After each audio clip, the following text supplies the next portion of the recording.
All right, so why did Caitlin Clark do this? I'm going to show you what she did immediately after a loss. I want you to pay attention to that word loss. People, this is all about Neil. I told you guys that this would happen when Neil came into effect. I told even before it came into effect, I told you that this would happen. You're going to see a lot of selfish players just trying to get theirs, right? It's about brand. It's about trying to get more endorsement deals.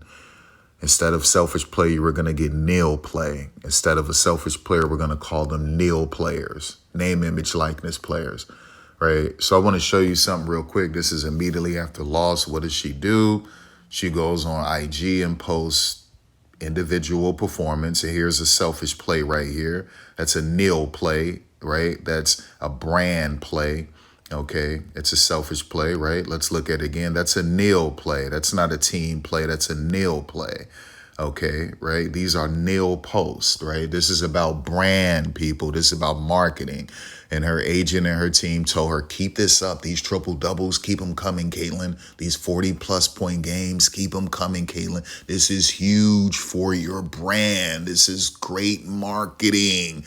We're going to get even more endorsement deals or better ones or more lucrative ones. This is great for your brand, right? If you put up these numbers and your team wins, that's obviously a win, right? That's a bonus. It's a win for you. And in terms of receiving endorsement deals, here's another win. It's great for your just individual stats and numbers so you can be National Player of the Year, right? It's just a win all of the way around. So keep it coming, Caitlin. And so that's why you get ridiculous, selfish shots like that. That is a nil shot, people. Let's look at that one more time. This is a nil shot. This is a name, image, likeness shot. This is a name, image, and likeness shot right here. All right. And it's horrible Steph Curry influence as well. So let me just say this real quick. I told you guys that this would happen. Some of these numbers she's getting are coming in losses. It's just not right, people. It's not right. It's not right. This is all about brand. That's why she did this immediately after a loss. Instead of posting something telling the fans, we're going to get this thing turned around, going to start winning some of these games that we've been losing, or instead of not posting anything at all, you decided to post this. Instead of posting something that your team had over the opponent. So maybe your team was better at rebounding. Maybe your team was better from the free throw line.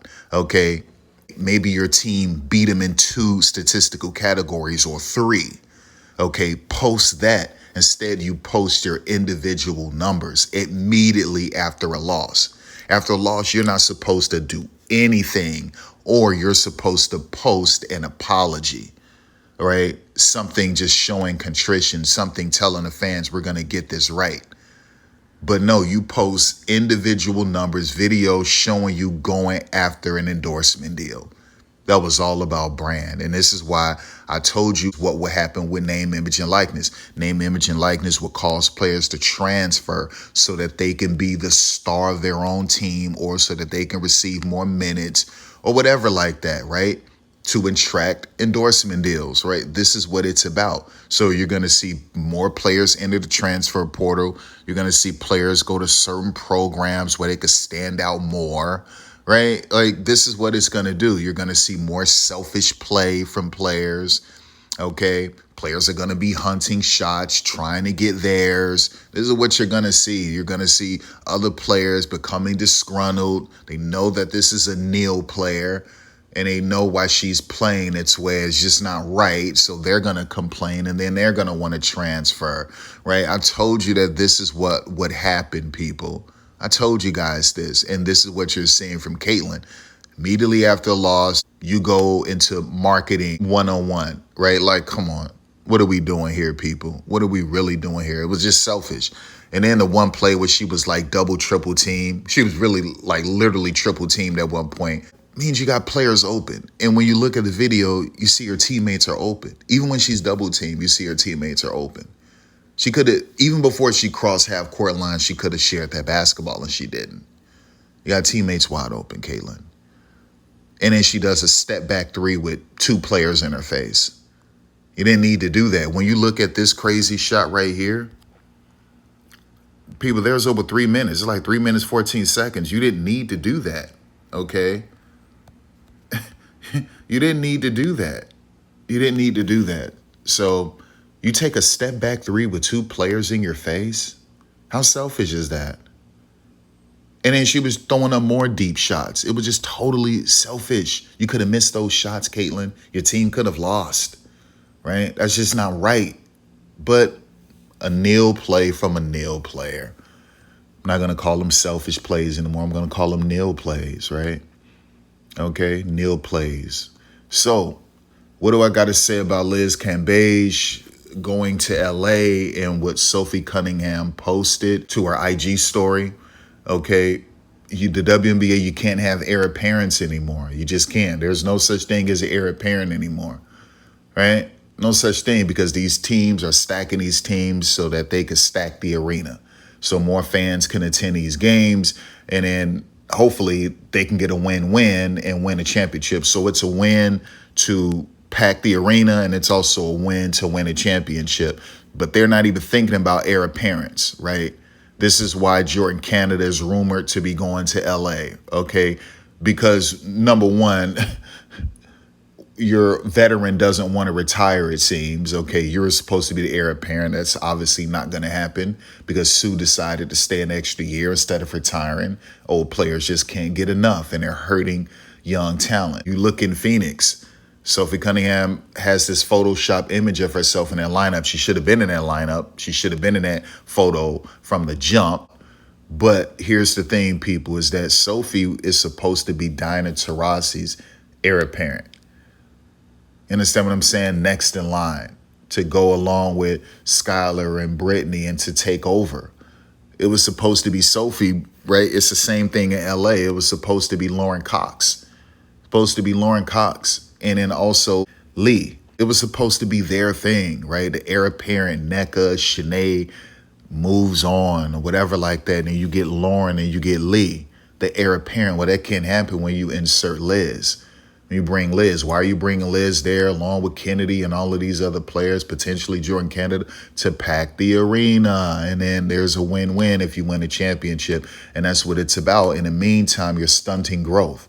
You're taking away crucial minutes that are needed for development for these players. Okay, so now you don't really have heir apparents. You have heir apparents in every other major league team, sports league, except for the WNBA. You can't have heir apparents anymore here. You just can't have them. Okay, either the heir apparent will ask for a trade or was signed somewhere else because it's taking too freaking long, like what's going on with Sue Bird and Jordan Canada, or you're going to stack the team so much that you're going to kill minutes from the heir apparent. And that's what's happening in Phoenix. Do you really think Sophie's going to receive a lot of minutes now that you have Diamond DeShields there and Tina Charles and Skylar and Diana Taurasi? No, those minutes are going to go down, people. They're going to go down. Sophie, whenever she gets to eat, she's got to get in there and just do her thing. But Sophie is supposed to be starting, receiving starter minutes, or just flat out 6-woman off the bench minutes until she's the starter. Okay, she's supposed to be the heir apparent, and that can't happen in Phoenix now. Lauren Cox is supposed to be the heir apparent. That can't happen in LA anymore. Do you really think Lauren Cox and Lee are going to receive minutes now that you have Liz there, including NECA and Shanae and Amanda Wnba? Right? It's going to stunt her growth. And then Lauren Cox is going to demand a trade because she's just wasting her time there. And she'll have to try to go to a team where she can just try to get some minutes, man. Okay, and so this is why I'm saying that you got to ask the hard questions to Kathy Engelberg, follow up after follow up, and be diverse with these follow-up questions. Kathy, expansion. Don't just settle for the typical cliche answer she gives all of the time. And then follow up that question with Kathy. Have you ever thought about increasing the total minutes per game from 40 to 48? Here's another follow-up question. Hey, Kathy, what about more games in a season, plus maybe adding 2 extra players to the roster. And that's what you have to do because the league has a wealth of talent issue. They're congested with talent. They don't know what to do with it all. It's bursting out of the freaking seams, okay? And you're just stacking these teams and stacking these teams. And it's just completely unfair because you can't naturally grow an heir apparent. And that is a huge problem. Anyway, that's what I got to say about it. Now, let me just say this. I definitely did not want to do this video. I could have made this video a long time ago, right? I'm speaking about at least the Liz, Cambage, and Sophie situation. I didn't want to do it. I'm literally forcing myself to make this video because you don't deserve me, right? You don't deserve me. I'm underappreciated. And I was like, okay, whatever. Let me just go ahead and make this video real quick. I dare you go on YouTube and try to find a convo like this. It ain't happening. I dare you go to YouTube and try to find someone break down Caitlin Clark last night like this. It ain't gonna happen. I dare you go to Twitter and try to find it. It ain't gonna happen. I'm the only one. I'm the only one who can do it, people. You understand? You don't deserve me.